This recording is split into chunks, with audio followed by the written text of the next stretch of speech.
Mumtaz TV bersama menegakkan sunnah. Alhamdulillah Rabbil Alamin. Wabihi nasta'inu ala umuri dunya waddin. Segala puji bagi Allah,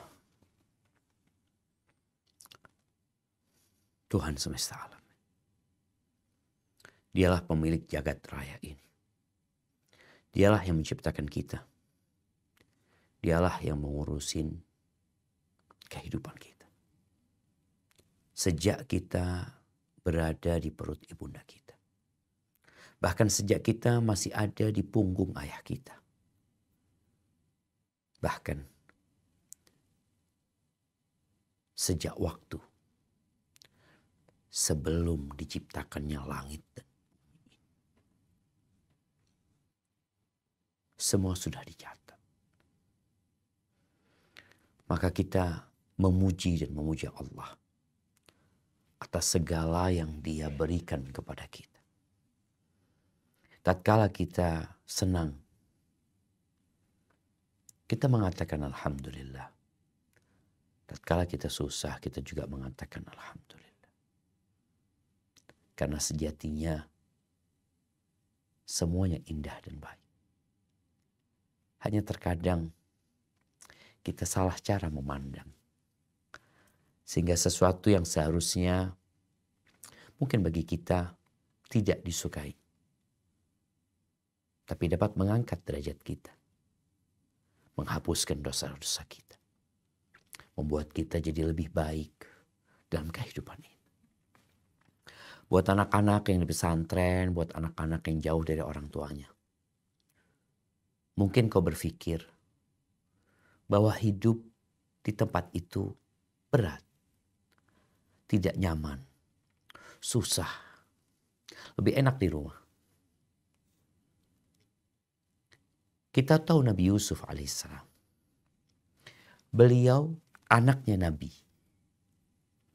cucunya Nabi, cicitnya Nabi. Yusuf bin Ya'qub bin Ishaq bin Ibrahim Khalilur Rahman. Bagaimana Allah Azza wa Jal menakdirkan bahwa Nabi Yusuf harus berpisah sama orang tuanya. Bukan di pesantren yang akan diperhatikan. Bukan di pesantren yang akan diajari. Tapi dibuang sama saudara-saudaranya. Dimasukkan ke dalam sumur. Kemudian dijual kepada pedagang Mesir. Yang orang tuanya tidak bisa menghubungi anaknya. Untuk bertanya bagaimana kondisimu. Nggak ada. Sedangkan anak-anak di pesantren sekarang ini yang tinggal di rumah Quran. Dia bisa telepon orang tuanya. Bisa ngobrol sama orang tuanya. Bisa pesan sesuatu kepada orang tuanya. Bisa dijenguk sama orang tuanya. Nabi Yusuf lah. Sampai dewasa. Lost contact. Tapi ternyata itu semua demi kebaikan Nabi Yusuf alaihissalam. Ya, bapaknya susah. Emaknya udah mati. Ibunya Nabi Yusuf meninggal dunia ketika melahirkan adiknya yang bernama Benyamin. Sehingga Nabi Yusuf hidup, menjadi dewasa, menjadi orang yang tegar. Dan pada akhirnya ayahnya berbahagia. Kakak-kakaknya semua bangga dengan Nabi Yusuf alaihissalam. Karena Nabi Yusuf telah menjadi orang yang berbeda. Maka hendaklah kita senantiasa berbaik sangka sama Allah SWT. Kesusahanmu, kesulitanmu, kegundahanmu, kegalauanmu, dukamu, semua akan hilang. Di muka bumi ini nggak ada yang kekal dan abadi. Senyummu pun akan pergi. Kenyamananmu akan berubah. Di sini tempatnya berjuang. Maka segera dan selalu memohon pertolongan kepada Allah Azza wa Jalla. La sahla illa ma ja'alahu Allahu sahla. Tidak ada yang mudah. Tidak ada. Oh ini mudah, nggak ada yang mudah. Kecuali yang Allah menjadikannya mudah. Dan yang sulit, kalau Allah berkehendak mudah akan jadi mudah. Langit yang 7 lapis dan bumi ini berada dalam genggaman Sang Pencipta. Dialah yang Maha Kuasa dan hanya kepadanya kita berdoa. Dalam semua urusan. Urusan dunia dan urusan agama. Allahumma salli wa sallim ala abdika wa rasulika. Sayyidina wa maulana Muhammadin wa ala alihi wa ashabihi ajma'in. Ya Allah, semoga salawat dan salam, berkah dan nikmat senantiasa Engkau curahkan untuk hamba kekasih-Mu. Untuk baginda Nabi kita Muhammad alaihi salatu wassalam, untuk keluarga beliau. Untuk istri-istri beliau, untuk putra-putri beliau, dan untuk seluruh sahabat Nabi. Semoga Allah meridai kita bersama mereka. Amma ba'd. Kembali kita belajar. Hari ini kita belajar tentang amin. Mungkin sebagian orang mengatakan, ada apa kita belajar amin? Dari kecil kita diajarin amin kalau selesai baca Al-Fatihah. Dari kecil kita disuruh amin kalau sedang berdoa. Ketahuilah, tradisi dan budaya, kebiasaan yang berlaku, itu biasanya menjadi rutinitas tanpa makna. Hambar di dalam jiwa. Tapi melekat di dalam lidah. Akan tetapi, kalau engkau belajar lagi, engkau mendalami lagi, maka akan kembali fresh. Sesuatu yang kau sudah lakukan. Ketika kau tahu ilmunya, oh ternyata ini ya. Kau akan semangat. Dan kau akan lebih bersungguh-sungguh lagi tatkala mengatakan amin. Berapa banyak kita lihat di masjid-masjid yang mengatakan amin dengan kondisi yang cenderung nggak ada adab. Kadang-kala ya, namanya anak-anak kadang-kala teriak ini padahal udah selesai imamnya sana panjang-panjangan. Baik, barakallahu fiik, kita mulai kajian kitab At-Tibyan fi adab hamalatil Quran.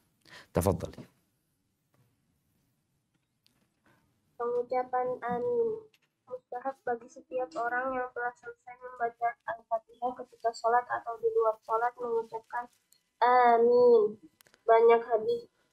Banyak hadis masyhur mengenai hal ini. Dalam pasal sebelumnya telah kami sebutkan bahwa hendaknya berhenti sejenak antara akhir Al-Fatihah dan amin. Barakallahu fiik. Nah, subhanallah jemaah. Kok dikatakan di sini bahwasanya ini dianjurkan. Dan kita sudah membahas juga bahwasanya selesai membaca waladhdallin, berhenti sejenak, diam sejenak. Agar kita juga tahu bahwasanya amin ini bukan termasuk dari ayat Quran. Tidak termasuk dari Al-Fatihah. Dia sesuatu dari luar Al-Fatihah yang kita dianjurkan untuk membacanya ketika sedang sholat atau di luar sholat. Ingat, ini dianjurkan. Sebagian orang tatkala mendengar kalimat dianjurkan, mustahab. Oh, berarti gak diamalkan gak apa-apa kan? Kan gak dosa kan? Kan yang namanya sunnah itu kalau diamalkan dapat pahala, kalau ditinggalkan gak apa-apa. Kita ini diperintahkan sama Allah untuk berlomba-lomba dalam kebaikan. Fastabiqul khairat. Berlomba-lombalah dalam kebaikan. Masjid Nabawi ketika Nabi mengatakan waladhdallin, kemudian sampai ke waktu amin, masjid itu seperti bergetar dengan kalimat amin atau amin. Subhanallah. Seperti itu. Jadi walaupun ini dianjurkan, tapi kalau engkau tinggal, engkau rugi gitu loh. Seharusnya engkau mendapatkan, kau jadi nggak dapat. Jadi hitungannya rugi. Dan bicara hadis-hadis tentang ini banyak, nanti akan disebutkan beberapanya. di mana orang yang aminnya itu sama dengan aminnya malaikat, maka akan diampuni dosa-dosanya. Artinya malaikat pun mengaminkan. Baik, apa arti amin? Sebelum membahas tentang bagaimana melafatkan kalimat amin yang benar, di sini Al-Imam Nawawi menyebutkan artinya dulu. Kenapa? Dengan memahami arti ini kok jadi semangat. Dan kalau kita lihat ya, kalimat amin ini sudah ada sebelum Islam. Maka nanti akan dibahas kalimat amin ini ternyata berasal dari kalimat Ibraniyah. Boleh jadi dari kalimat Samiyah. Sam, putranya Nabi Nuh alaihissalam.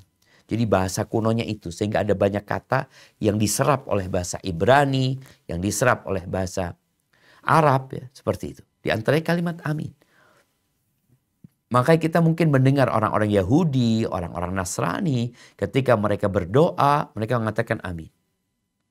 Tapi apa maknanya? Kita akan baca. Tafadhal. Di antara maknanya, ya Allah kabulkanlah. Baik. Nih yang pertama, ya Allah kabulkanlah. Makanya kita baca selesai doa dan Al-Fatihah itu separuh awalnya itu pujian. Pujaan. Mulai dari Alhamdulillahirabbil alamin, Ar-Rahmanir Rahim, Maliki Yaumiddin. Kemudian pernyataan, Iyyaka na'budu wa iyyaka nasta'in. Setelah itu permohonan. Ini pertengahan. Iyyaka na'budu wa iyyaka nasta'in. Ini antara aku sama hambaku. Seorang hamba mengabdi kepada Allah dan dia memohon, Allah janji akan kasih apa yang dia pinta. Kemudian berdoa. Setelah selesai berdoa, kita mohon kepada Allah agar dikabulkan doa kita. Maka dikatakan amin. Ingat, ini kalimat amin bukan hanya dibaca selesai Al-Fatihah, tapi selesai berdoa. Sebagaimana kita lihat di beberapa hadis, kita diperintahkan untuk mengaminkan doa yang dibaca oleh Nabi alaihi salatu wassalam. Baik, makna yang kedua,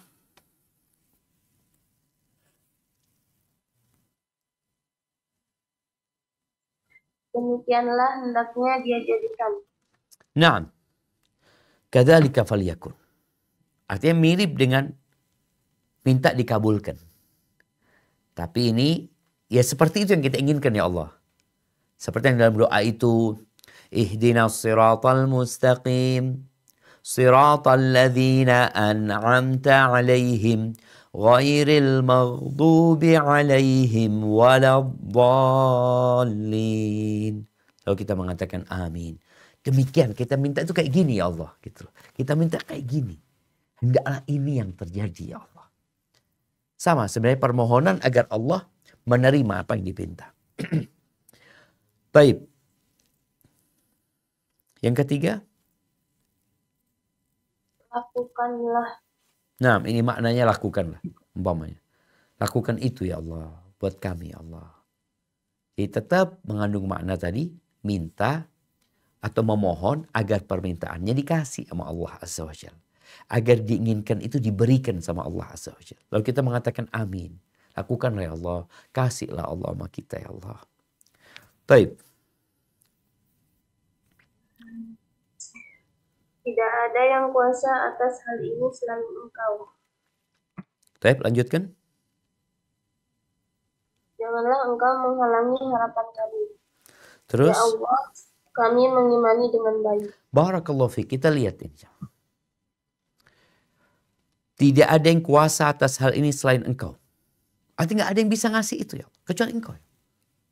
Ini sebuah pernyataan, pengakuan, amin ini nggak bisa ya Allah, cuma Engkau ya Allah yang bisa ngasih. Juga sekali lagi mengandung permintaan agar doanya dikabulkan. Pernyataan, kalau di sini pernyataan. Kemudian la tukhayyib raja'ana.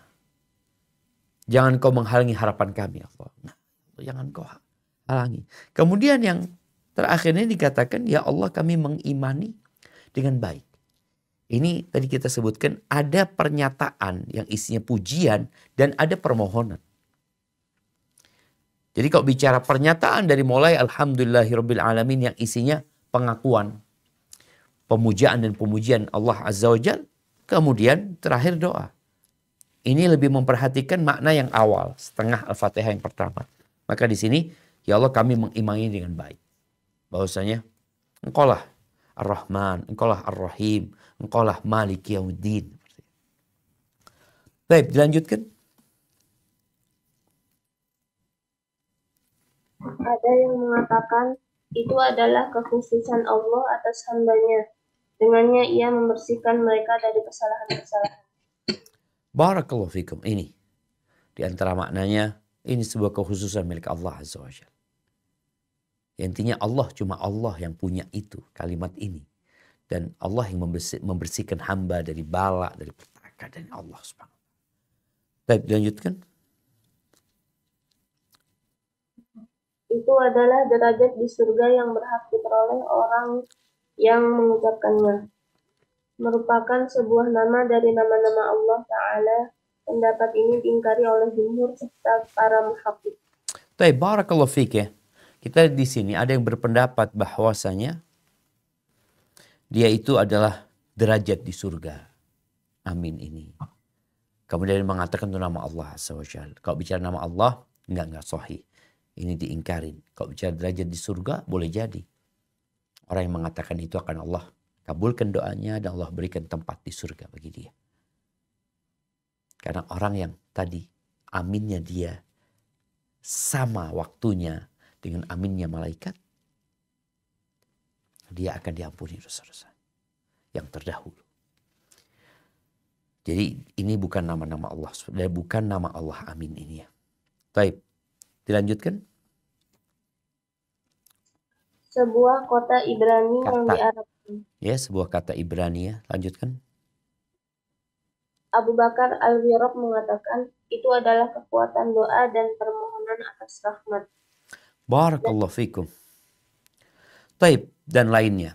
Jadi yang berkata ini bahasa Ibrani yang diarabkan, boleh jadi tadi, boleh jadi ini bahasa Ibrani atau memang bahasa Sam yang diserap oleh Ibrani dan diserap oleh Arab.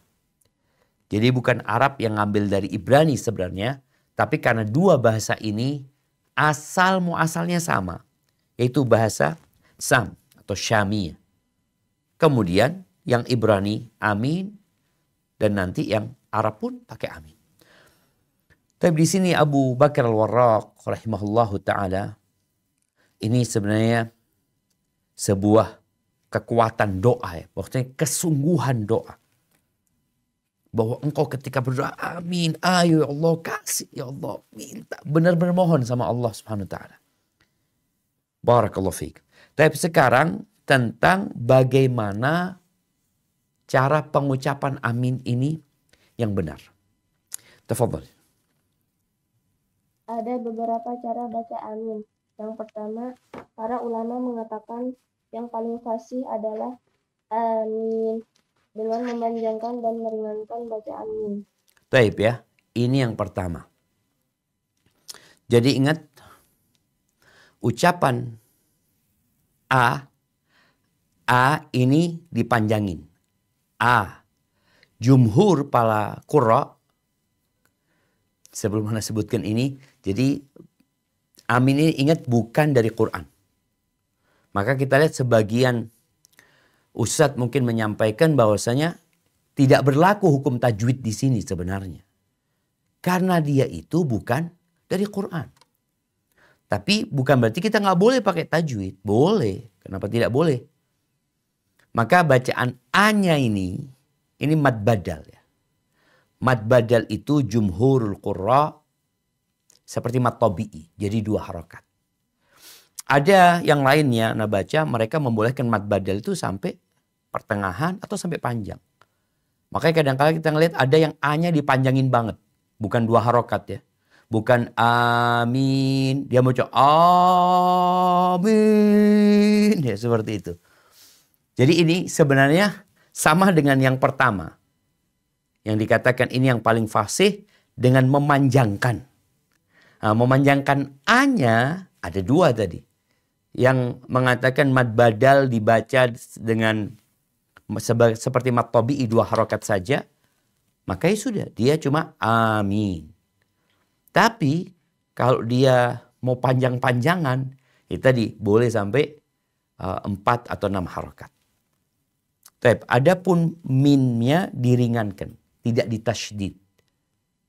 Bukan amin, enggak. Jadi amin. Ini yang pertama. Yang kedua. Yang kedua, amin. Min dibaca pendek. Pendapat Nah, wallahu a'lam ya. Kalau ana lihat, ana beberapa kali mendengarkan kajian tentang Tibyan ini, yang dipendekinnya itu adalah A-nya. Amin. Jadi bukan minnya yang dibaca pendek, karena ini terjemahannya. Kalau di bahasa Arabnya itu, tunggu ana baca. Tayyib, bismillah.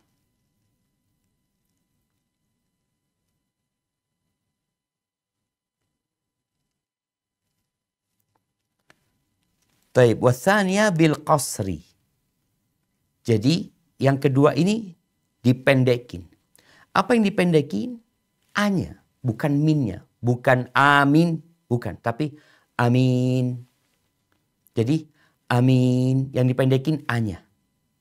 Yang pertama dipanjangin A-nya, amin. Yang kedua bil qasr dipendekin jadi amin.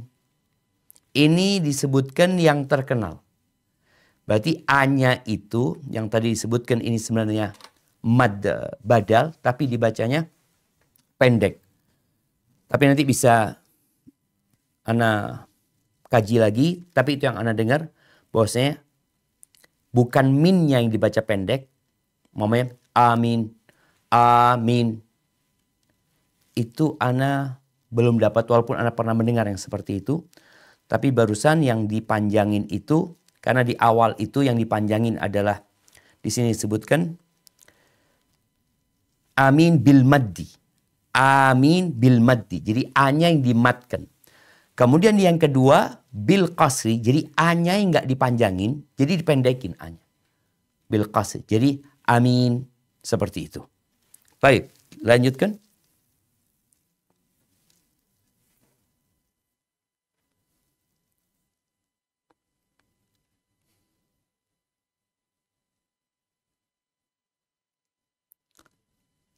Yang ketiga.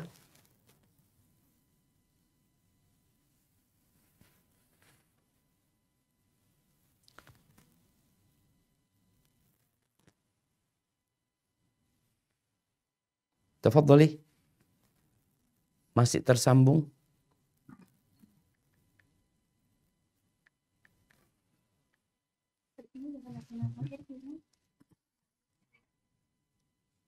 pendapat pertama dan kedua ini sangat masyhur. Yang ketiga, apa yang ketiga? Yang ketiga, amin. Dengan ucapan imalah. Ya apa imalah? Baca imalah seperti apa?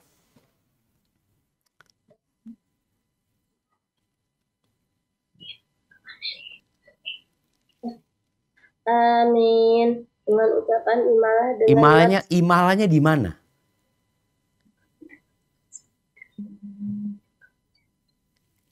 Imalahnya di mana?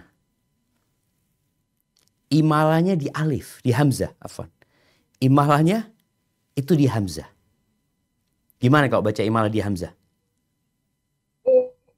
Amin. Iya. Jadi bacaan imalah itu kan antara fathah sama ya ya. Jadi baca amin. Ini terus nulisnya seperti apa? Mungkin iya tulisnya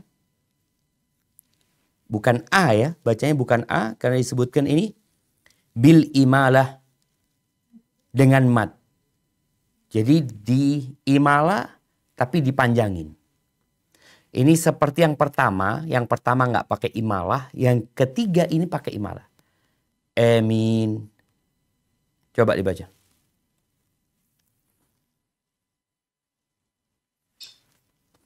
Yang ketiga, amin. Dengan ucapan imalah dengan mad sebagaimana diriwayatkan Wahidi dari Hamzah dan Kasai.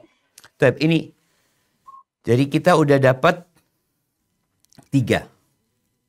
Yang pertama dimatkan, dipanjangin A-nya, tapi ditakhfif mimnya.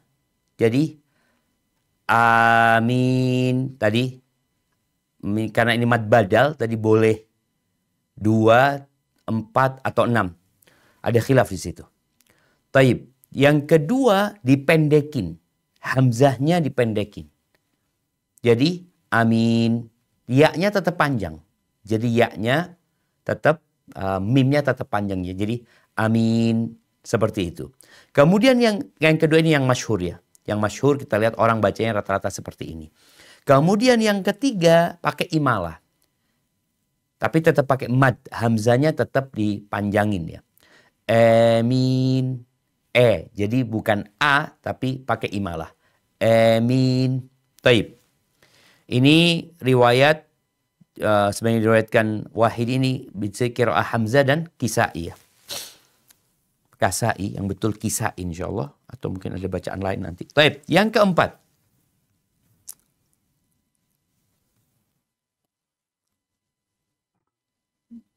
Yang keempat, amin. Dengan bacaan Apa yang keempat ini? Coba dibaca yang keempat. Yang keempat, amin. Dengan bacaan tasdid dan mad pada mim, sebagaimana diriwayatkan Wahdi dari Hasan dan Husain bin Fadl. Taib. Dilanjutkan baca yang ini.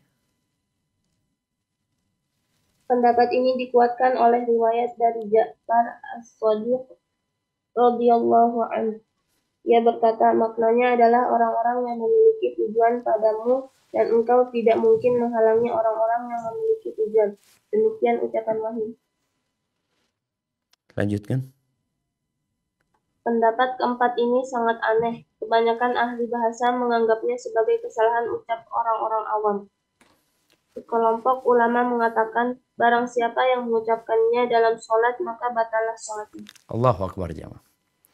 Kita lihat yang keempat ini. Yang keempat ini sebenarnya ada sebuah ayat dalam Al-Quran ya. Nah, di surat Al-Maidah di ayat 2 di sini sebutkan wala aminal baital haram. Jadi bacaannya itu amin. Bacaan tasydid dan mat pada mim. Ini ternyata ada yang meriwayatkan ini siapa? Dan menganggapnya sahih. Boleh ini. Dikuatkan oleh ucapan Ja'far As-Shadiq.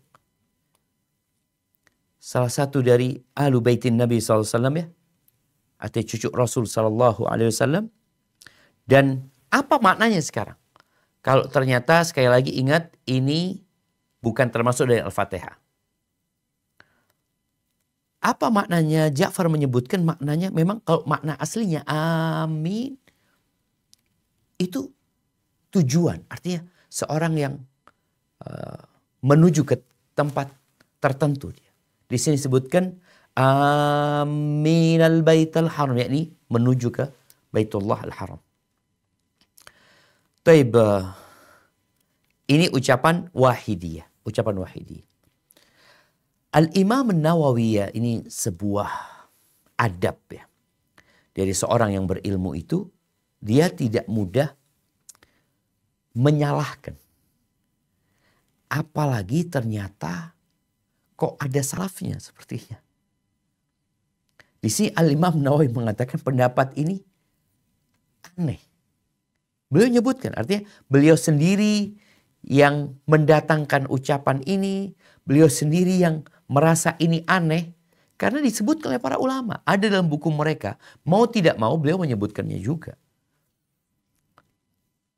Kemudian waqfaqat ada aktsaru ahli lughah min nahn awam.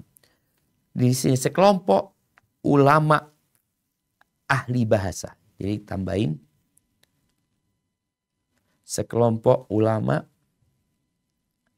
kebanyakan ahli bahasa kebanyakan ahli bahasa udah cukup ini menganggapnya sebagai kesalahan ucap orang-orang awam, lahan ya, salah ngomong. Jadi bukan sesuatu yang diperbolehkan. Namanya orang salah mungkin aja orang awam ya amin seperti umpamanya. Tapi ternyata Al-Wahidi menyebutkan enggak, boleh itu. Boleh. Yang maknanya di sini disebutkan orang-orang yang memiliki tujuan padamu dan kau tidak mungkin menghalangi orang yang memiliki tujuan. Yang tujuannya kepada Allah SWT. Dan ada ulama lain yang menyebutkan sih, wa qala jama'atun min ashabina, ini perlu diperbaiki. Sekelompok ulama dari kalangan mazhab Syafi'i, dari kalangan mazhab Syafi'i,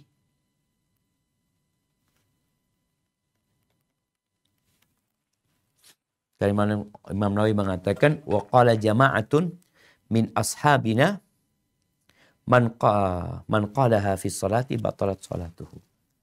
Nah, baik. Jadi ada pendapat yang mengatakan batal orang kalau bacanya pakai cara yang keempat ini. Jadi kita perlu berhati-hati, bacaan yang paling masyhur, yang boleh, bukan yang paling boleh, yang insya Allah paling aman, yang tadi disebutkan, memanjangkan hamzah sama mimnya tanpa tasydid, yaitu amin, atau memendekkan hamzahnya, memanjangkan mimnya amin, amin ya, atau membaca pakai imalah tapi pakai mad amin, seperti itu. Yang keempat yaitu memanjangkan hamzah dan mentasyidkan mim ya, sehingga masuk kepada mim amin ya. Baik, barakallahu fiik. Kita lanjutkan. Ahli bahasa Arab mengatakan, dalam bahasa Arab haknya adalah waqaf karena ia merupakan suara yang mana wasolnya dengan memfathahkan nun karena bertemunya dua sukun sebagaimana difathahkannya aina dan kaifa, dan tidak kemudian dan tidak mungkin dikasroh karena beratnya pelafalan kasroh setelahnya. Baik, nah melanjutkan. Ini adalah ringkasan berkaitan lafal amin, sedangkan pembahasan luas beserta penguat juga pendapat mengenai hal ini terdapat dalam kitab Tahdzibul Asma' wal Lughat. Masya Allah, barakallahu fiik. Jadi haknya di sini diwakafkan. Amin, tidak disambung ya. Kalau dia terpaksa mau nyambung, maka difathahkan. Bukan amini, tapi jadi nanti amina sebagaimana disebutkan si kaifa ya, aina, tidak mungkin dikasroh karena beratnya pelafalan kasroh setelah ya. Kaifi itu berat, jadi disebutnya kaifa. Barakallahu fiik. Ini adalah pembahasan yang ringkas tapi penting sekali ya berkaitan dengan amin ini. Baik, kita lanjutkan. Para ulama berpendapat dianjurkan mengucapkan lafal amin dalam sholat sebagaimana imam dan makmumnya serta munfarid orang yang sholat sendirian. Hendaknya imam dan munfarid mengeraskan pada sholat jahar. Barakallahu fiik ya. Dianjurkan mengucapkan amin ini bagi imam dan makmum. Jadi kalau imamnya membaca waladhdallin, bukan dia diam, tapi dia baca amin juga. Dianjurkan ini bukan hanya untuk makmum, tapi imamnya pun dianjurkan untuk amin. Dan ketika sholatnya sholat jahriyah, tentu dikeraskan suaranya. Bagaimana dengan munfarid? Orang yang sholat sendiri. Maka orang sholat sendiri sebagaimana sudah dibahas, kalau itu sholatnya yang memang kita dianjurkan mengeraskan suara seperti maghrib, isya, subuh, maka hendaklah dia mengeluarkan suaranya juga, mengaminkan.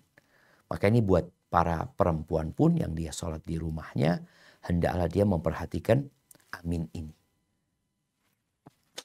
Baik. Lanjutkan. Mereka berpendapat perihal jahatnya makmum. Mereka berbeda pendapat. Tambahkan di sini. Mereka berbeda pendapat.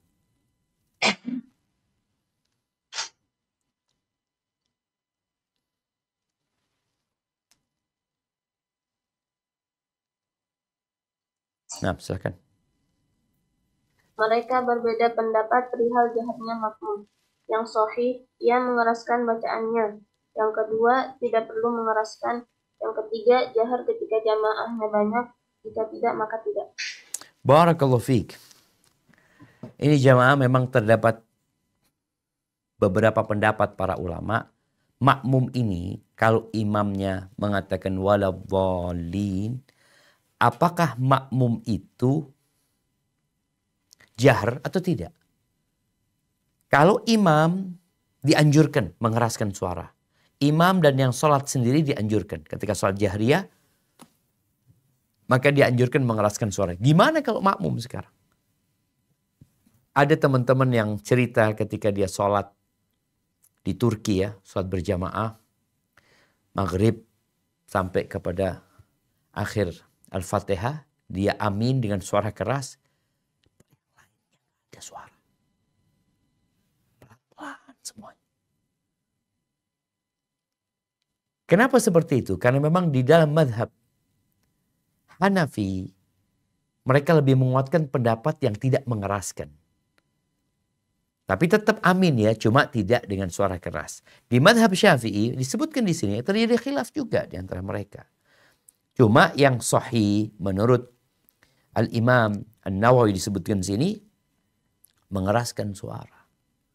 Itu yang sahih. Ada pendapat ketiga yang mengatakan jahar jika jamaahnya banyak. Jadi kalau cuma antum berdua, sholatnya atau berlima, ya pelan-pelan aja. Tapi yang sahih, mengeraskan suara mau dia berdua, mau bertiga, mau berempat, makmum dianjurkan mengangkat suaranya. Baik, tafadhal. Hendaknya ucapan amin makmum bersamaan dengan ucapan amin imam. Bukan sebelum atau sesudahnya. Bukan sebelum atau sesudahnya. Ini berkaitan dengan pembahasan saktah. Berdiam. Di mana imam setelah waladhdallin itu dianjurkan diam. Kan? Maka makmum kadang-kala nggak diam. Langsung imamnya belum selesai waladhdallin. Ini amin. Sudah mereka di belakang. Maka hendaklah benar-benar selesai Al-Fatihahnya. Kemudian berhenti sejenak untuk memutuskan antara Al-Fatihah dengan amin. Karena sekali lagi, amin bukan termasuk dari Al-Fatihah. Ini catatan buat para makmum. Jadi tunggu sampai selesai. Engkau beramin bersama imam. Jadi imamnya amin juga. Bukan imamnya waladhdallin, berhenti sejenak. Amin. Engkau baru ikut. Jadi bukan langsung jamaah. Maka sekali lagi belajar itu membuat kita jadi lebih baik insya Allah. Karena di sini disebutkan kapan mengucapkan aminnya. Kita udah jelasin. Bahwasanya ada 4 berhenti. 4 berdiam sejenak. Salah satunya tadi setelah membaca Al-Fatihah sebelum amin. Baik, apa dasarnya sekarang? Bahwasanya makmum itu kalau mengaminkan bareng sama imam. Jangan sebelum imam, jangan sesudah imam. Bareng. Bareng gimana? Tunggu selesai, berhenti sejenak, baru baca amin. Baik, dasarnya apa? Kita baca hadisnya. berdasarkan hadis Nabi Shallallahu Alaihi Wasallam dalam sebuah hadis sahih. Idza qala al-imamu waladdallina faqulu amin. Faman wafaqa ta'minuhu ta'minal malaikati ghufira lahu ma taqaddama min dzambi.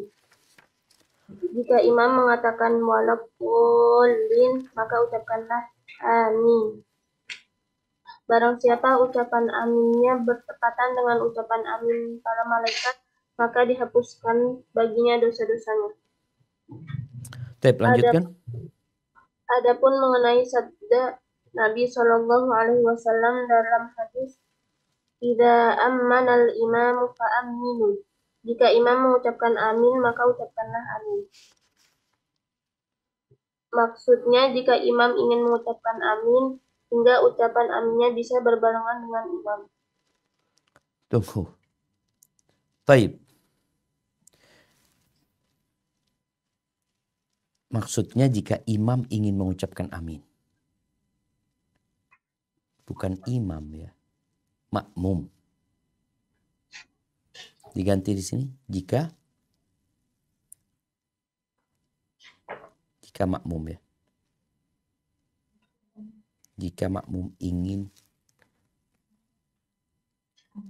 mengucapkan amin hingga ucapan amin bisa berbarengan dengan imam. Baik, sekarang di sini pembahasan dalil bahwasanya amin itu berbarengan sama imam. Yang pertama apa di sini disebutkan kalau imam mengatakan waladhdallin, katakan amin. Di sini seakan-akan ya udah yang baca amin itu cuma makmum. Jadi imam nggak baca. Pokoknya selesai waladhdallin, amin. Kemudian disebutkan fadilahnya di sini. Barang siapa yang aminnya itu bersamaan dengan aminnya malaikat, bertepatan dengan ucapan amin malaikat, dihapuskan bagi dosa-dosanya. Taib. Adapun ucapan Nabi di sini, idza ammanal imam fa'aminu. Apabila imam itu mengucapkan amin, maka kalian aminlah. Di sini disebutkan berbarengan. Jadi tidak mendahului imam, tidak setelahnya imam. Di sini engkau insya Allah imamnya bareng sama aminnya bareng sama malaikat. Dapat fadilah tadi. Jadi menunjukkan bahwasanya imam itu mengucapkan amin juga. Taib. Ini ada satu hal yang unik di sini. Rasul SAW mengatakan, idza kabbaral imam fakabbiru. Kalau imamnya sudah bertakbir, kalian bertakbir. Bukan bareng sama imam. Tapi setelah imam. Kalau imamnya sujud, kalian sujud. Artinya sudah sujud imamnya, kalian gak bareng sama imamnya. Tapi mengikuti imam. Nah, ketika amin ini, ternyata dianjurkan berbarengan. Jadi tidak ada kondisi dalam sholat yang makmum berbarengan sama imam itu, kecuali amin ini. Coba dibaca. Para ulama, ini para ulama dari kalangan madhab Syafi'i. Ya.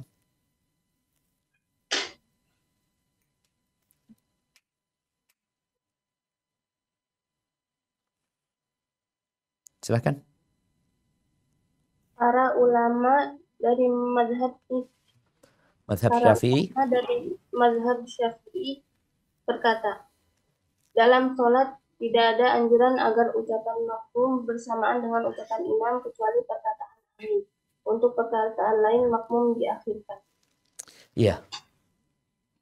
Jadi kalau yang berbarengan itu cuma amin. Sehingga di sini bisa digabungkan ya hadis Nabi SAW. Kalau imam mengatakan waladhdallin, katakan amin. Ini berarti tadi berhenti sejenak, imamnya ngomong amin bareng.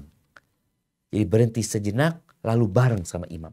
Jadi tidak nunggu imamnya selesai. Jadi berbarengan. Kadangkala makmum ini nggak bareng sama imam, mendahului imam.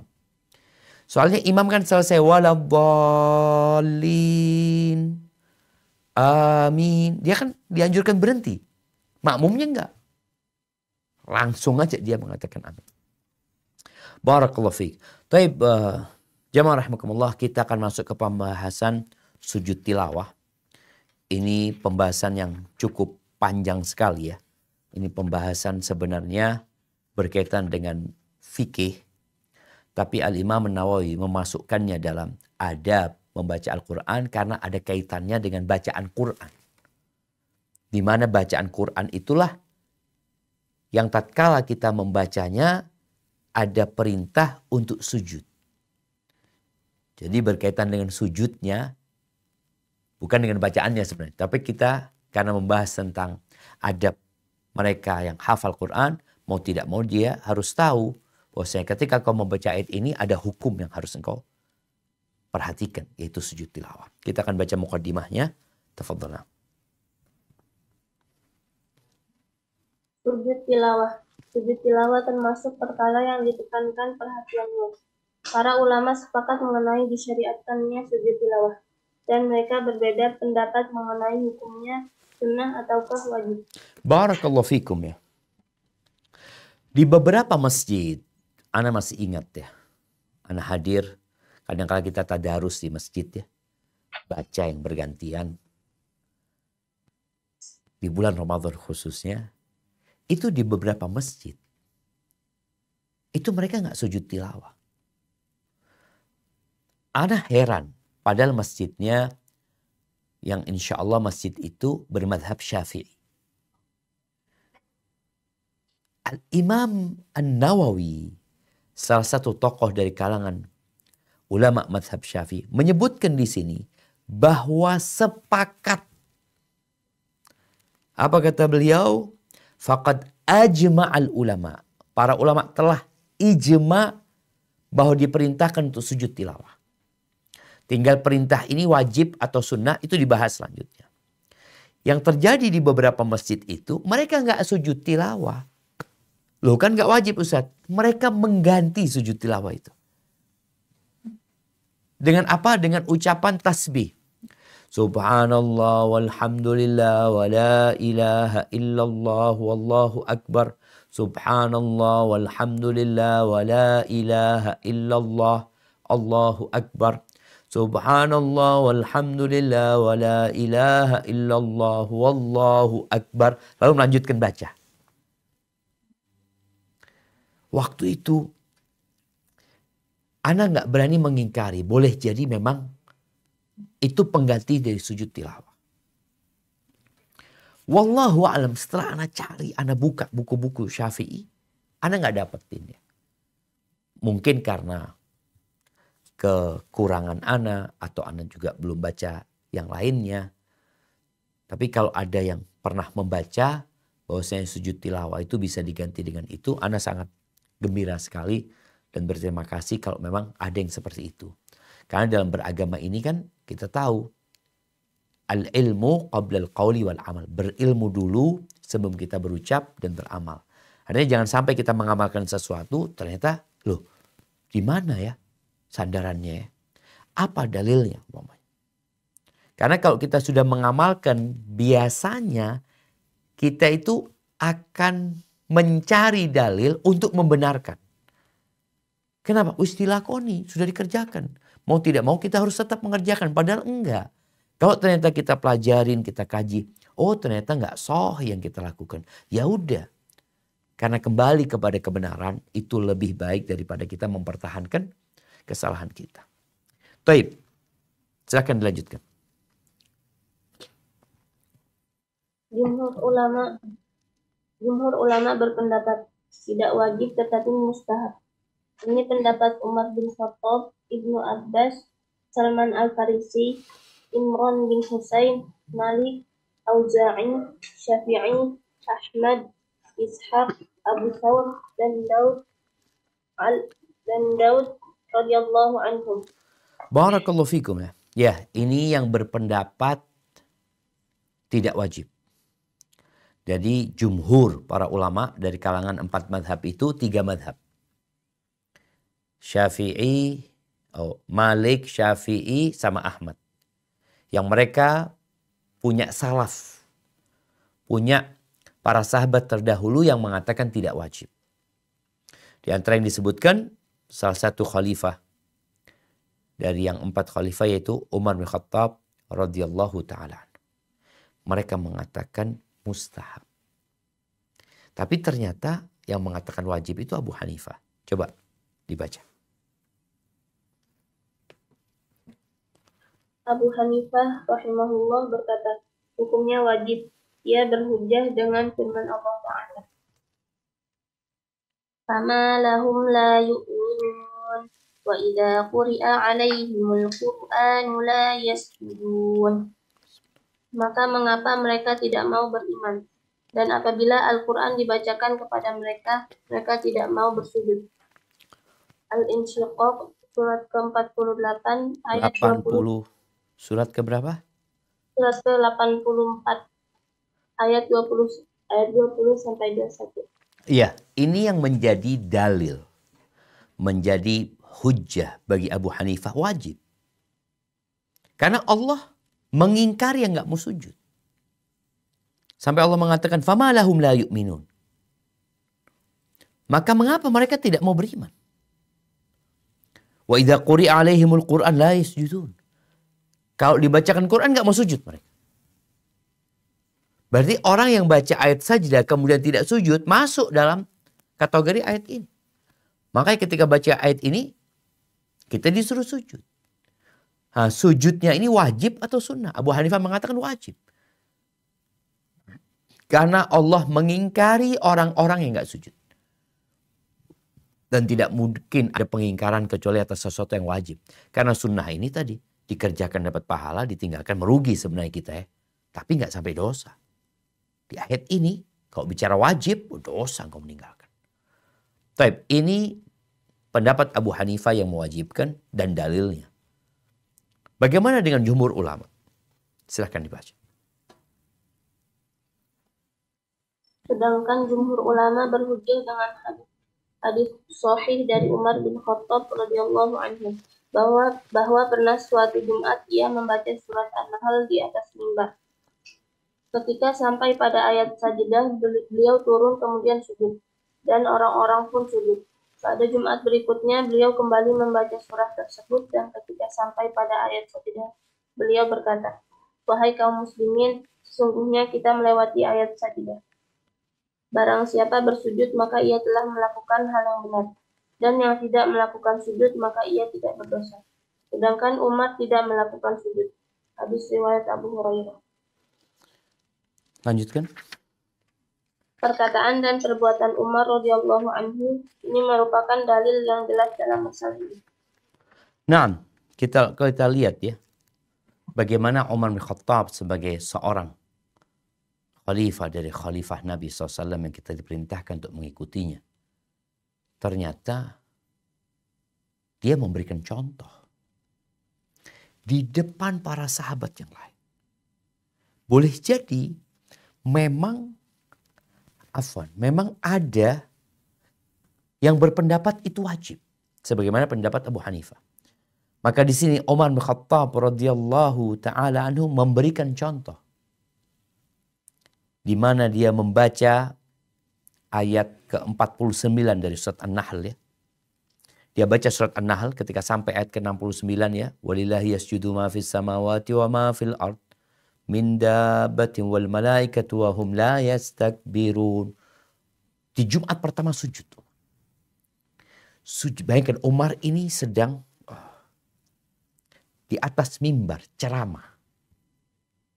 Bukan sholat ya. Kalau sholat kan memang ngadep kiblat. Kalau khutbah itu membelakangi kiblat. Tapi bagaimana Umar turun kemudian sujud. Turun ngadep kiblat, sujud, terus naik lagi ke mimbarnya. Di Jumat pertama. Di Jumat selanjutnya Umar sama baca itu. Tapi Umar nggak sujud. Umar memberikan penjelasan. Yang dengan itu para sahabat akhirnya tahu. Dan juga mungkin para tabi'in juga memahami. Kalau ternyata apabila membaca ayat sajdah itu kita dianjurkan. Tapi yang tidak sujud itu tidak dosa. Namun dia akan merugi karena meninggalkan pahala sunnah. Taib, ini perkataan jumhur. Dalil jumhur jelas sekali. Bagaimana menjawab dalil yang digunakan oleh Abu Hanifah. Yang tadi kita baca di surat Al-Insyiqaq ayat 21. 20-21. Nah, tafadhol dibaca.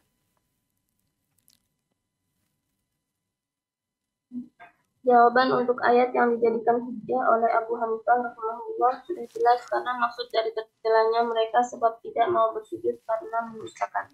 Sebagaimana firman Allah Ta'ala setelah itu. Balil ladzina kafaru yukadzibun. Bahkan orang-orang kafir itu mendustakannya. Iya. Surat Ini jawaban terhadap dalil yang digunakan oleh Abu Hanifah.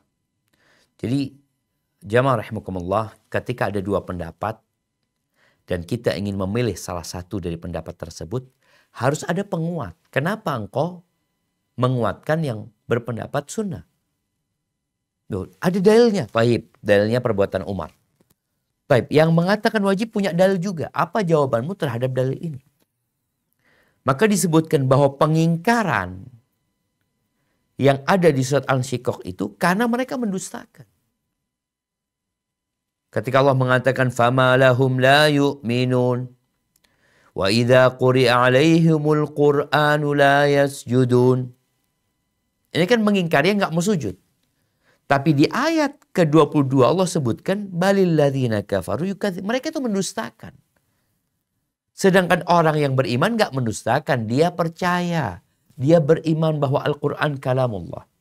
Dan dia juga mengakui bahwa ayat ini dianjurkan untuk sujud. Diperintahkan untuk sujud. Tapi dia nggak sujud bukan karena mendustakan. Kalau kita nggak mau sujud karena mendustakan, bisa kafir. Tapi kalau kita nggak sujud bukan karena mendustakan. Karena memang ya nggak, kita mungkin repot ya. Mungkin aku kondisinya nggak ada tempat buat sujud atau ini itu. Tapi yang jelas dianjurkan kita untuk sujud.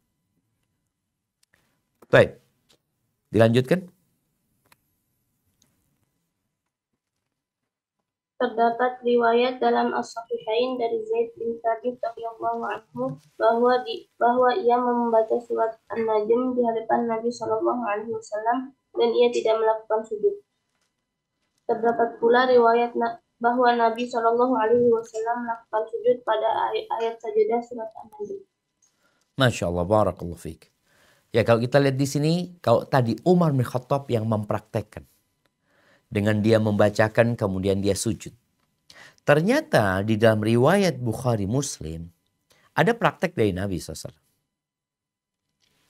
Apa prakteknya? Praktek pertama Nabi SAW tidak sujud.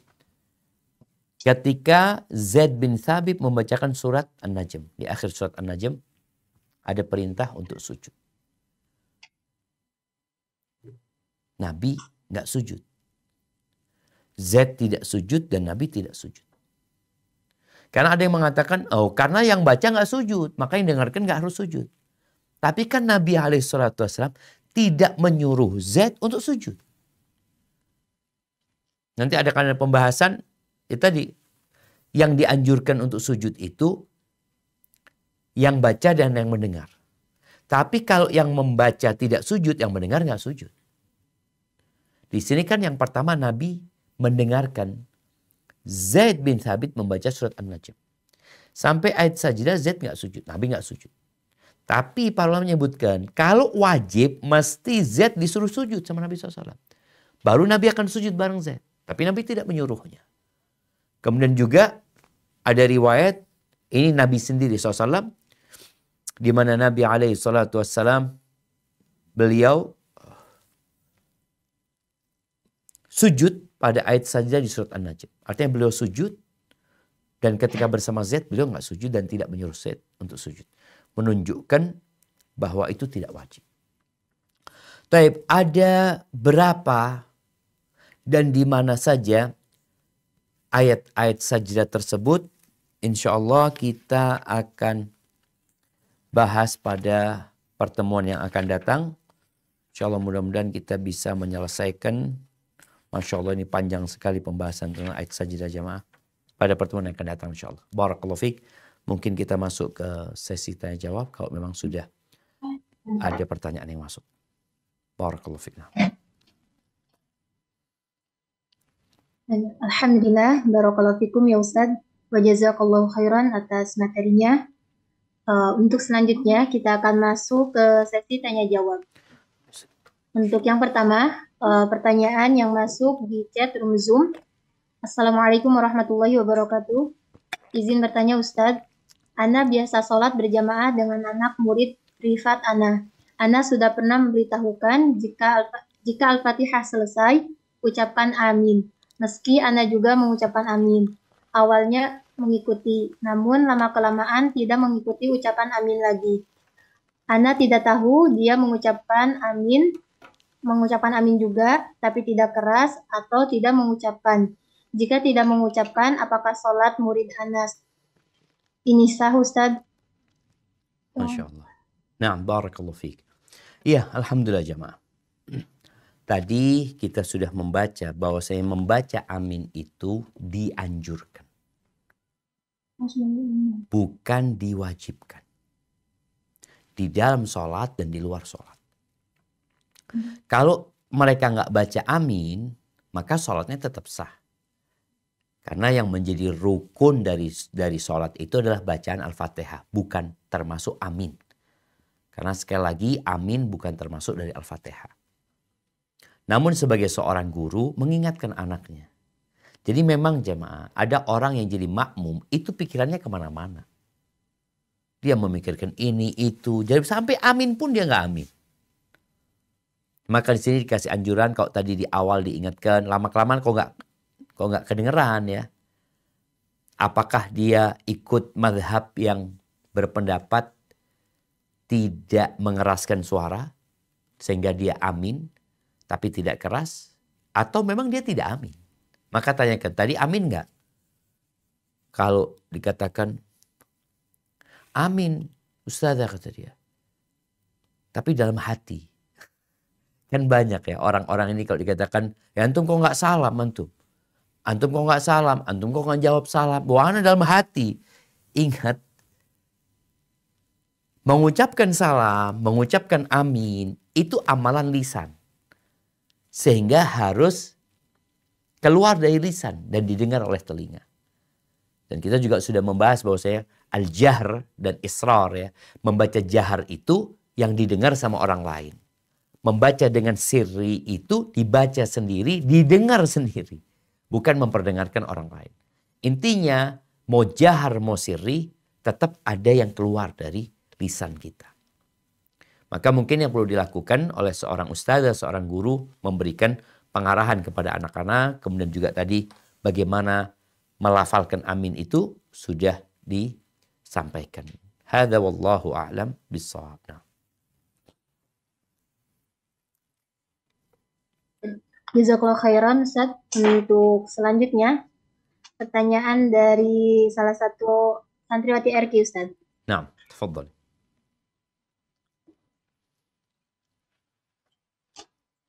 Assalamualaikum Ustaz. Waalaikumsalam warahmatullahi wabarakatuh. Ahlan Ana wasahlan. ingin bertanya, bagaimana jika ketika kita lagi setoran hafalan dan itu ada ayat sajadah, apakah kita diwajibkan untuk sujud? Masya Allah, barakallahu fiik. Kan Ustaz? Nah, ini kembali kepada adanya khilaf di antara para ulama ya. Tentang sujud, hukum sujud tilawah. Yang mengatakan wajib ya harus sujud. Harus sujud ya. Dia sujud, kemudian baru lanjutkan. Tapi yang berpendapat sunnah, dan itu sepertinya pendapat yang rojih ya. Pendapat yang lebih kuat. Karena itu pendapat jumhur ulama, kemudian dipraktekkan oleh para sahabat Nabi. Seperti Umar bin Khattab radhiyallahu anhu, dan dilihat para sahabat. Umar sujud dan Umar tidak sujud. Jadi lihat kondisi. Engkau mau sujud, fadhal. Engkau sujud. Buat yang jangan yang setoran, yang hafalan. Ketika engkau murajaah, nah di sini para ulama menyebutkan, ketika engkau membaca Quran dan diulang-ulangi, maka cukup sujudnya sekali. Bacaan yang kedua, yang ketiga, yang keempat nggak perlu sujud. Artinya di satu majelis itu ya. Kan ada anak-anak yang sedang menghafal tadi, mengulang-ulangi ayat tilawah, ayat sujud tilawah itu. Maka ketika di awal engkau baca, engkau sujud. Untuk yang kedua, ketiga nggak perlu. Sudah alhamdulillah engkau sudah melaksanakan perintah untuk sujud tadi. Jadi masalahnya memang ada khilaf, dianjurkan untuk sujud. Jadi usahakan kalau engkau bisa sujud dulu, sujud, baru lanjutkan bacaanmu. Kita juga akan bicarakan tentang syarat-syarat sujudnya. Bagaimana, apakah harus dalam kondisi bersuci, apakah harus menghadap kiblat, apakah harus satul aurah, itu insya Allah pada pertemuan yang akan datang. Insya Allah. Baik, barakallahu fiik. Jazakallah khairan Ustaz. Untuk yang selanjutnya dari yang raise hand kepada Ibu Evi Yusnita. Tafadholi. Bismillah. Assalamualaikum warahmatullahi wabarakatuh, Ustaz. Waalaikumsalam warahmatullahi wabarakatuh. Naam, tafadhali. Saya mau bertanya, Ustaz. Afwan untuk tidak, maksudnya agak keluar, tapi masih masalah sholat. Kalau misalnya sudah selesai tasyahud akhir, itu kan jari telunjuk kita menunjuk itu. Nah, terus kita mau baca doa setelah tasyahud akhir sebelum salam. Apakah jari telunjuk itu diturunkan ataukah tetap menunjuk itu, Ustaz? Masya Allah.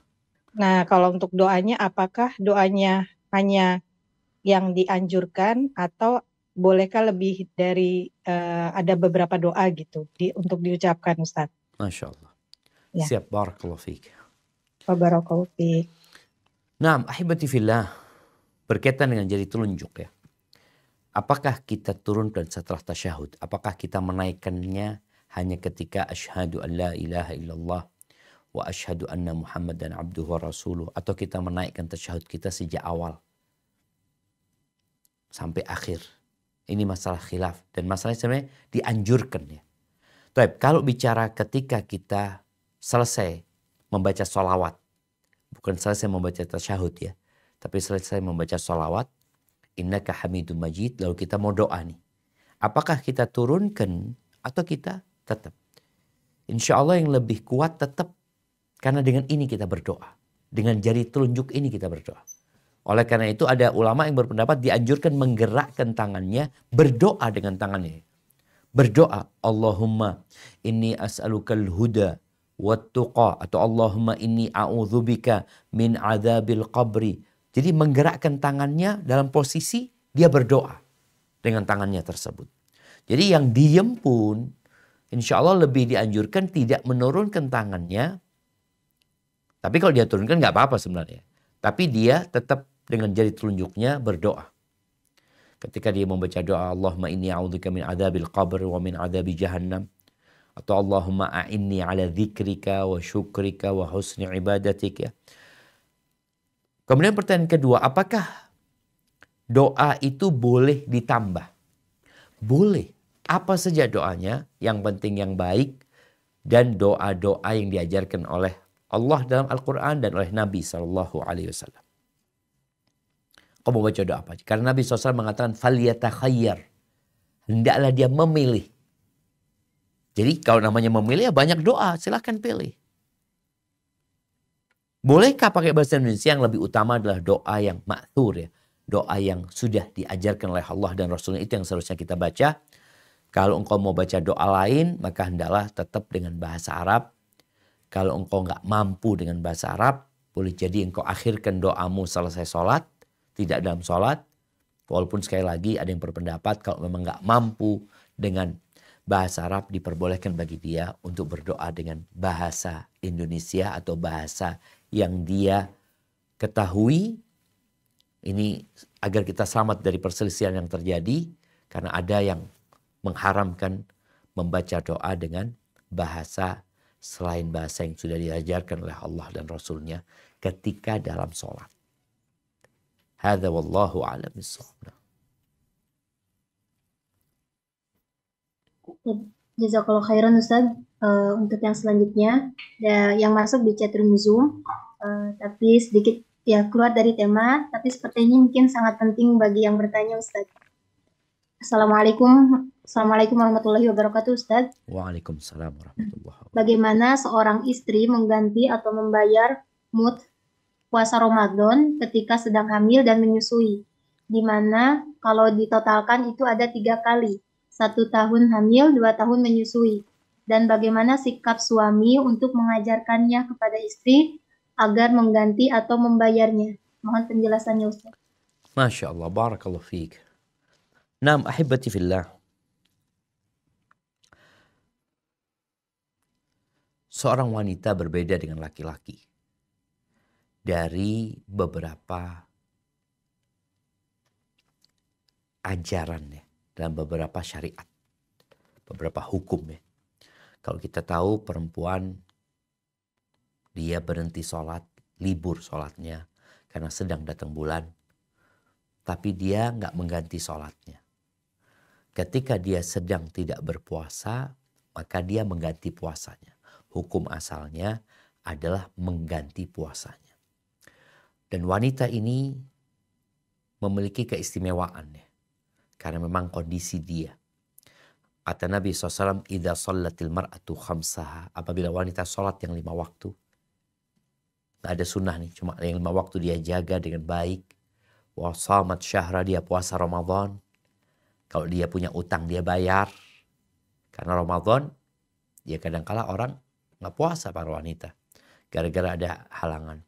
Wa ata'at zawjaha, dia taat sama suaminya. Dia jaga kehormatan dirinya, dikatakan udkhulil jannah, silakan kau masuk surga dari pintu mana saja. Taib. Bagaimana dengan tadi wanita yang tidak berpuasa karena hamil atau menyusui? Kalau karena nifas, ingat tolong dicatat ya, karena nifas. Jadi ada seorang wanita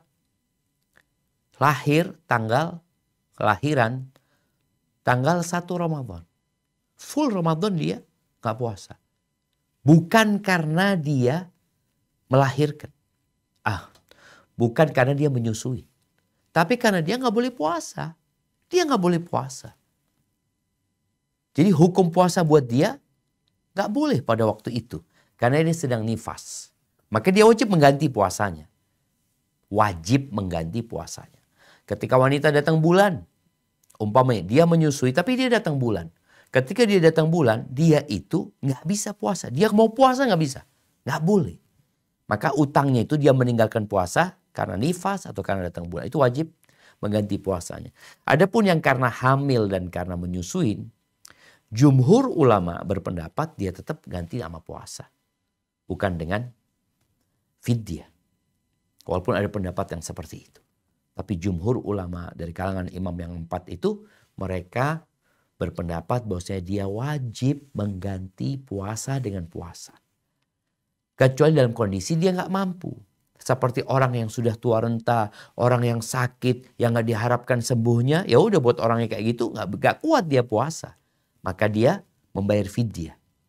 Maka engkau kasih pengertian kepada istrimu bahwasanya engkau hendaklah membayar hutang dengan berpuasa. Oh, ini sudah 3 kali. Mau 10 kali. Bisa. Artinya ketika engkau mampu, orang ya, kalau puasa Senin Kemis, engkau juga temenin istrimu puasa Senin Kemis, umpamanya sekalian dia bayar hutang. Kalau Senin Kemis dilakukan selama 11 bulan, itu dapat berapa? 88 kira-kira. Karena dalam sebulan dia akan puasa, anggap 8 hari lah. Kalau normal, Senin Kemisnya kan 4 kali ya. Jadi sebulan dia dapat 8. Dapat 8 kali 10, 80. Tambah 1 bulan, bulan Syaban 88. Udah selesai tuh insya Allah. 3 tahun terbayar tuh. Bayarnya seperti itu. Jadi itu yang lebih utama, kecuali kondisinya tidak diharapkan dia sembuh, tidak diharapkan dia mampu karena kondisi fisiknya. Lain lagi ceritanya, dia bayar fidyah. Hadza wallahu a'lam bissawab.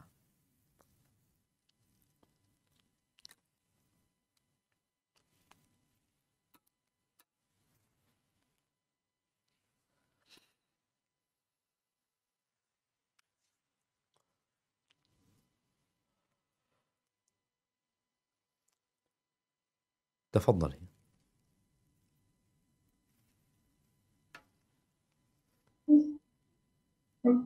Jazakallah khairan Ustaz.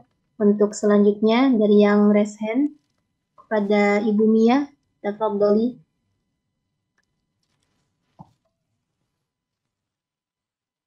Assalamualaikum warahmatullahi wabarakatuh, Ustadz. Waalaikumsalam warahmatullahi wabarakatuh.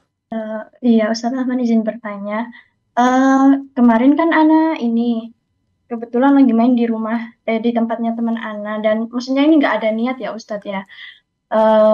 Jadi ternyata di sana itu, di tempat teman Ana itu ada ini Ustadz, kayak Ana nggak ngerti, Ana kiranya itu dokter, intinya secara medis gitu ya. Kemudian kita ngobrol-ngobrol, akhirnya disarankan sama teman Ana untuk coba periksa aja. Maksudnya kan Ana kebetulan beberapa kali keguguran ya Ustadz. Nah, Nah kemudian Ana ditanya-tanya sama beliau, Ana pertamanya ngiranya itu medis, dan Ana pertama main ke sana bukan niat untuk itu ya Ustadz ya. nah. Nah, ternyata setelah Ana konsultasi, maksudnya Ana ngobrol-ngobrol, ini kan pemeriksaan kayak diperiksa-periksa gitu, lewat kaki sih Ustadz orangnya. Terus intinya orangnya bilang gini, terus dilarang makan ini gitu. Nah terus pas sampai rumah, Ana sama suami Ana ini ngobrol. Itu pakai metode apa ya? Ana kan tanya gitu. Kayaknya bantuan jin deh. Nah si suami Ana itu bilang gitu Ustadz.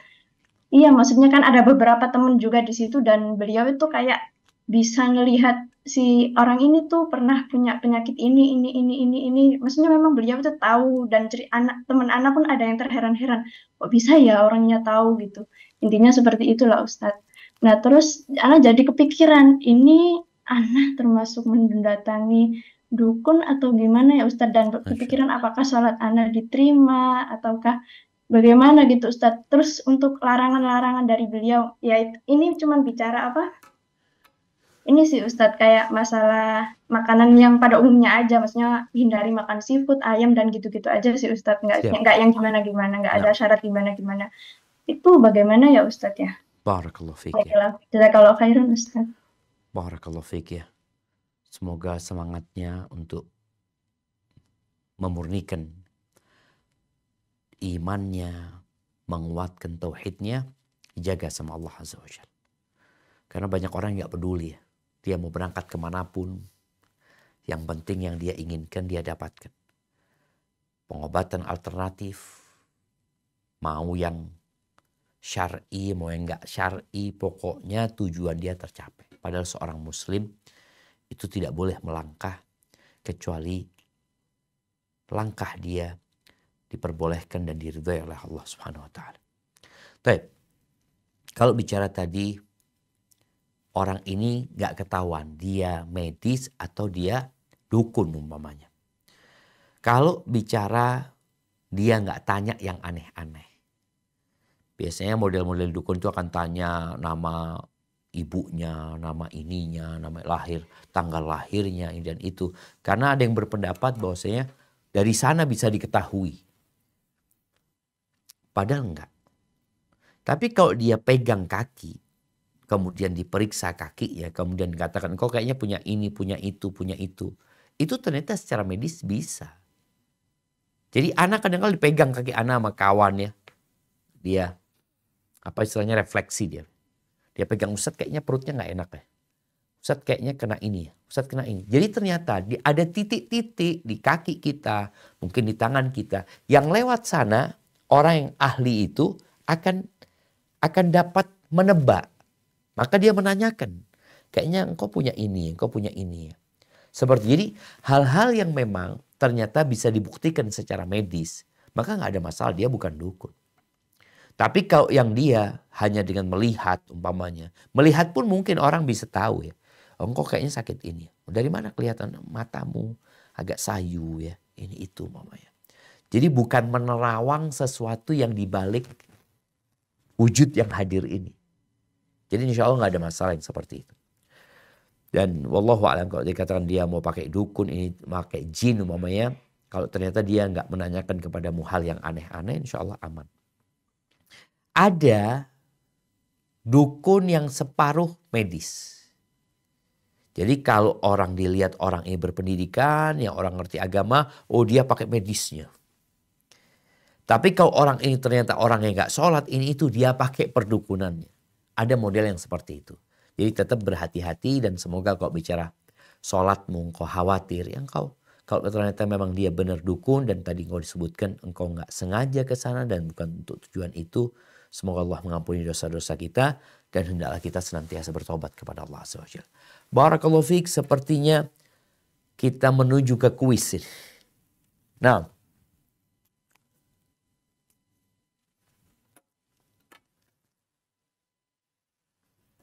baik.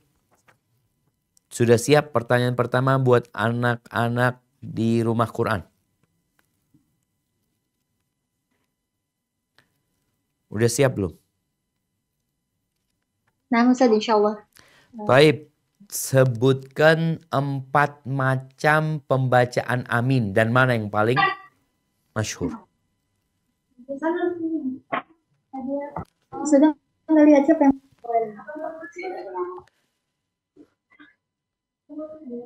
Kalau ternyata banyak yang angkat tangan bisa humpila.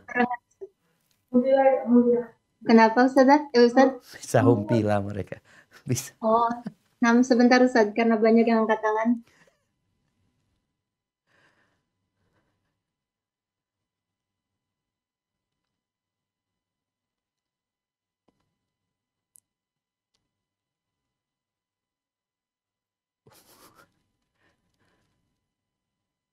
Udah dapat? Baik, nah Ustaz. Baik. Tafadhali.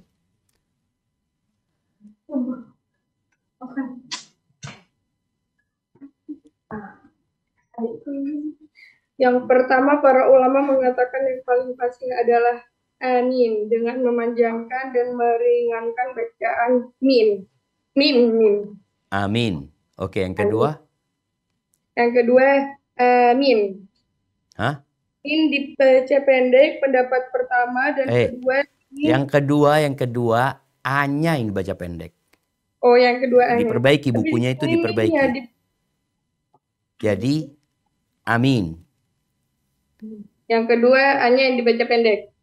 Iya, amin jadinya. Yang pertama, amin. Yang kedua, amin.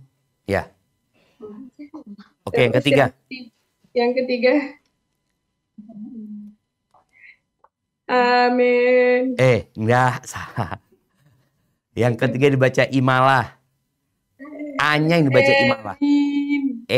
Dibaca ya, emin. Oh, emin. Dengan ucapan imalah dengan mas. Iya, bacaan yang benar pokoknya. Nggak usah dibaca bukunya. Oh ya. Emin. Jadi, emin. Yang pertama, amin. Amin. Terus, emin. Emin.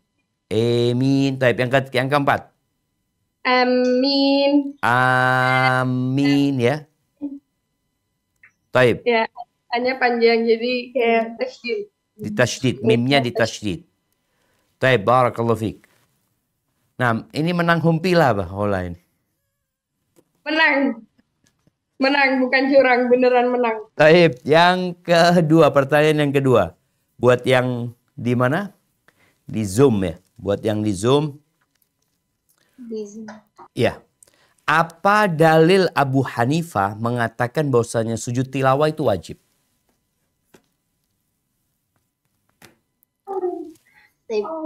Ada yang saudara Ustaz, Ibu Nunung, tafadholi.